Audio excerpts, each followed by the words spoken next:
A young boy's nightmare about a home invasion worries him and his sister.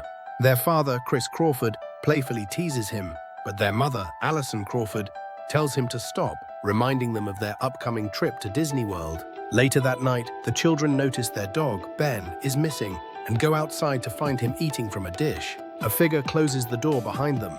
The scene shifts to the next day, where Alison awakens to find Chris tied up in bed, and an ominous noise is heard. The FBI's Behavioral Analysis Unit, BAU, investigates the Crawford family murders.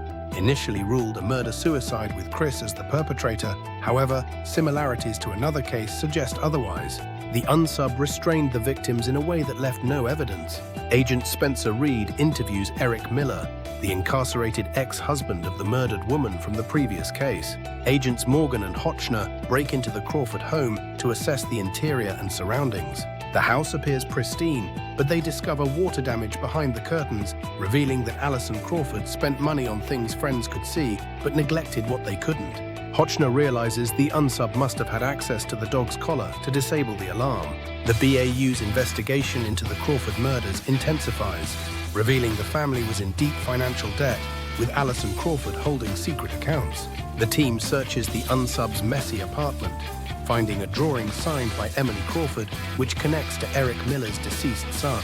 They apprehend Frank, Eric Miller's brother-in-law, who claims a drawing is his, but Gideon suspects otherwise.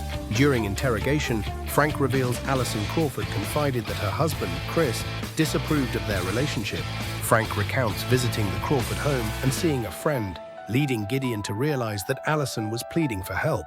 Frank confesses to the murders, but becomes agitated and attacks Gideon before being subdued. Evidence suggests that someone small, potentially 5.4 or less, and Jaashaz could have entered the homes through a doggy door. The team discovers the unsub meticulously plans the crimes and leaves the scenes clean. They determine he takes the husband's wedding rings as trophies and likely dons the father's clothing to fulfill a twisted family fantasy, targeting families because he lost his own. With the victims being government employees, the team focuses on the family medical therapist, Dr. Rachel Howard, for insight. Mrs. Raleigh, a colleague of Reese Miller, reveals Reese sought therapy to escape her abusive husband, Eric.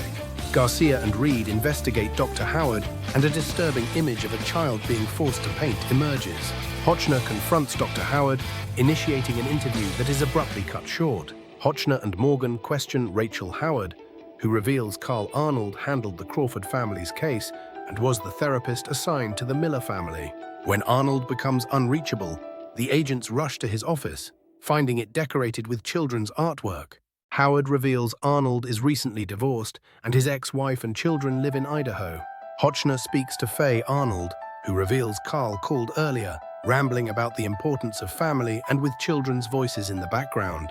Realizing Arnold has taken a child's drawing from Howard's office, linking him to another family, the team races to the Duncan residence. A SWAT team, led by Gideon and Morgan, breaches the house, finding a woman and baby.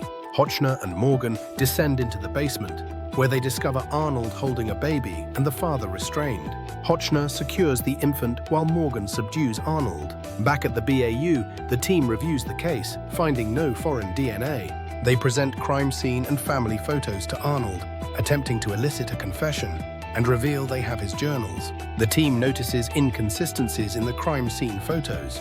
The victim's remains are improperly identified, prompting a breakthrough and a confession from Arnold. The profilers analyze video footage of Arnold stalking families, revealing his compulsion to correct what he sees as broken families and his distorted view of fatherhood.